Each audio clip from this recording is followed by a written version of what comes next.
He liked it when she was willing to be jealous. If he had known that this would be the outcome, he would not have tested her. He did not want to at all. Now, although he was confused about his affair, it was as if a nail had been hammered into a board. This was retribution, right? This was retribution for wronging her, right? I love you too. When he said this, he did not feel that it was pretentious. In the past, he would have felt that it was pretentious to say these words. He listened, those words that she said, those words that accused him, those words that accused him. He gritted his teeth and endured the pain in his heart. The pain came up. He heard her say that he was her everything, but she did not have a place in his heart. His heart was filled with her place, but he thought that he did not have a place in her heart. How much did he miss? What did he miss? If he did not miss it, she would not have been hurt like this today. She raised her wrist to cover her eyes. The finger marks on her face jumped out at any time, reminding him of his crimes. When he kissed her, he said, "Yun-yi, I love you.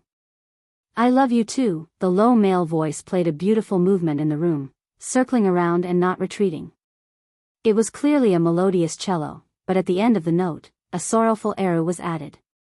The man choked softly, like a curse, like a shackle, suddenly shrouding the despairing woman lying on the bed. Yi-er had been digging her heart out by herself. Her hands were full of blood. She wanted to dig him out of her heart. She had finally dug it out with great difficulty, but he reached out a hand and squeezed it hard. After squeezing it, he ignored her pain and squeezed it hard.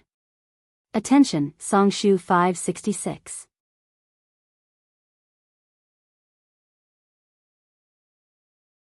Chapter 623. All the blood in her body was flowing backward. The words, I love you too, released all the beasts in her heart, roaring and rushing out of her body. Yi-er covered her mouth, not letting Jiang Zhao kiss her again. She closed her eyes tightly, her other hand clutching the bed sheets under her. When she clutched them, all her joints turned green and white, as if she was going to crush the cotton bed sheets into powder. Her crying was suppressed and sorrowful, her body trembling like the autumn wind sweeping the leaves. Jiang Zhao bent over and hugged her, his forehead resting on her head. Seeing her cry like this, his heart ached unbearably. He didn't know how much sour liquid was poured into his heart, oppressing him heavily. Yin-yi, I love you too. Forgive me. Yi-er wanted to cry loudly, very loudly, but her father was downstairs. She felt that her life was so oppressive. This man told her at this time that he loved her. He said that he loved her too. Suddenly, she pushed Jiang Zhao away, jumped off the bed, rushed to the door, and quickly turned the doorknob. Jiang Zhao also jumped off the bed and rushed over, but Yi-er had already rushed out of the door. In the family Ouyang's old mansion, the servants were trembling in fear, not daring to sleep. The main building's lights were all on. Ouyang Yen lay on the bed, staring blankly at the ceiling. She still didn't get up to put on her clothes, her body wrapped in the blanket. The family doctor was treating the wounds on her face. Her face was so swollen that it couldn't be seen clearly. Her cheeks had turned purplish red, and when swollen, they looked bloody, forming a sharp contrast with her snow-white forehead. If a photo was taken and cut from the middle, no one would think that it was the same part of the face. Ouyang Xing stood at the side, like an ice sculpture, exuding a cold and terrifying aura. Grandpa. Ouyang Yen called softly. Yun Yun, after you're done, have a good sleep. Grandpa, I feel terrible. Jiang Zhao just held my hand and asked you need to hit me. I feel terrible. At this time, her unwillingness had disappeared and was replaced by hatred. She thought that after today, Jiang Zhao would not be able to deny it even if he wanted to. Didn't the rich and powerful care about their reputation? Moreover, Jiang Zhao's status was so different. The things he reported last time had already caused such a ruckus. If the fact that they had slept together was exposed, Jiang Zhao wouldn't be able to clear his name even if he had a mouth. In any case, she wanted him. If she wanted him, she didn't care what methods she had to use. She had thought that Yun Yi would come looking for her. She couldn't wait for more. Last time in the northern part of the city, Yunyi did not dare to offend her at all. However, she did not expect that she would rush out today to make a scene. She also did not expect that Jiang Zhao would not help her at all. When Yunyi hit her, Jiang Zhao only sat at the end of the bed and silently put on his clothes and pants. It was as if there was a silent movie in the room. He did not even stop her. This made her hate him too much. Ouyang Xing thought about the scene that night and trembled in fear. Jiang Zhao and Qin Fian were not good people. At that time, if Qin Fian had not hugged him tightly outside the door, he would have entered the room long ago. Jiang Zhao, that bastard. Yunyi, that little bastard, dared to hit his granddaughter. He would teach her a lesson. Yun, have a good rest. You don't have to go to work tomorrow. I will help you inform the hospital. Ouyang Xing stood there and did not reach out to comfort her. He could not bear to look at her at all. He clenched his fists tightly. This was his most beloved granddaughter. When she was born, she weighed less than 4 kilograms. Even the doctor said that she could not be carried, but he insisted on keeping her. She had been with him since birth. He was the one who raised her single-handedly. Seeing this granddaughter of his grow up gave him an indescribable sense of accomplishment. The family Ouyang's assets could all be given to his grandson, but love, Grandpa, I can't accept this. Grandpa knows. Qin Fian left Ninth Mansion but did not return to his own residence. Instead, he called Shen Kai. In the middle of the night, Shen Kai's personal phone was turned off. However, his work phone could not be turned off. Qin Fian dialed Shen Kai's work number. He waited for the other side to ring for a while before picking up. Shen Kai's voice sounded very awake. Qin Fian knew that this was work training. No matter how sleepy he was, even if his eyes were not open, his work number's ringtone would ring. A professional would pick up the phone and calmly, politely, and clearly say, "Hello, who is this?" Shen Kai, are you still in a relationship with a beauty? Shen Kai listened to such teasing and took the phone away from his ear. He rubbed his eyes and looked at the name saved. He closed his eyes again and pressed the phone to his ear. He jokingly said, "Young Master Qin, who are you at this time?" Fei Yan's car drove towards the south. I have long heard that young Master Shen is unrestrained and unrestrained. His looks are better than Panin. This one's heart is itching unbearably. I really want to spend a night with young Master Shen. Are you interested? A chance encounter is better than an invitation. Why don't we come out for a drink? Shen Kai frowned. At this time? He sat up from the bed and rubbed his temples to wake himself up quickly. He lifted the quilt and got off the bed. Young Master Qin, I'm very expensive. Fei Yan looked at the road sign in front of him and remembered Shen Kai's residence. He smiled and said, Young Master Shen, name a price. Someone I like, do you think I can't afford it? Shen Kai tilted his head and put on his clothes while talking nonsense with Qin Fian. I also like luxury cars and mansions. Fei Yan laughed out loud. As long as you like it, I'll give it to you. Shen Kai walked into the bathroom and turned on the tap. He reached out and took a handful of water. He splashed it on his face and rubbed it. This time he was completely awake. He looked at himself in the mirror and tidied his hair. He smiled mischievously. And beauties, I also like them very much. Hurry up, I'm at the entrance of your neighborhood. Dress prettily. This young master won't shortchange you. Shen Kai took a coat and walked out of the bedroom. He changed his shoes at the entrance of the living room. Do you still need to ask? He changed his tone and asked very seriously. Are you at South Gate or North Gate? North Gate. Do you want me to drive the car in? Fei Yan took out a pair of spectacles from the front of the passenger seat and put it on. No need. It's too troublesome to register. Later you'll have to call my door to inquire. Too annoying. I'm hanging up. He hung up the phone and put on the coat. He put the phone in his pocket and went out. Shinkai got into Qin Fian's car and fastened his seatbelt. Where's the money? Money, house, car, beauties, I won't leave you out. Qin Fian smiled evilly. He started the car and leisurely said, I'm afraid you'll go back on your word. Do you want to write a written agreement? Qin Fian raised his phoenix eyes and glanced at Shinkai, who was sitting in the passenger seat. He smiled and said, and then I'll take the written agreement and report you to the prosecutor's office? Shinkai let out a long sigh and slapped his thigh. He said angrily, see, profiteer. You set me up again. Qin Fian smiled.